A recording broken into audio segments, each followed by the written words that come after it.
Puerto রিকোর বন্দরে পৌঁছেছে যুক্তরাষ্ট্রের অত্যাধুনিক মিসাইল ডেস্ট্রয়ার, যা মার্কিন পতাকা উত্তোলন করে যুদ্ধের পূর্ণ প্রস্তুতি প্রদর্শন করছে।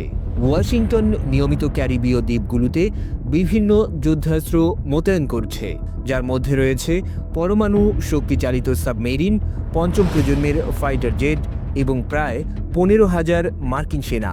মার্কিন রাষ্ট্রপ্রধান হুঁশিয়ারি দিয়েছেন, সমুদ্রপথে মাদক পাচার প্রায় বন্ধ করেছে যুক্তরাষ্ট্র। এখন স্থলপথে অভিযান শুরু করা হবে, যা আরও কার্যকর হবে।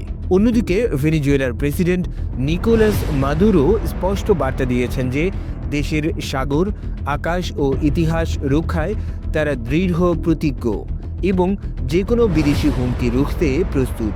গত কয়েক মাসে মাদক দমন অভিযানের অজুহাতে ক্যারিবীয় অঞ্চলে যুক্তরাষ্ট্র অন্তত 22টি নৌযানে হামলা চালিয়েছে, যেখানে প্রাণ হারিয়েছে কমপক্ষে 83 জন।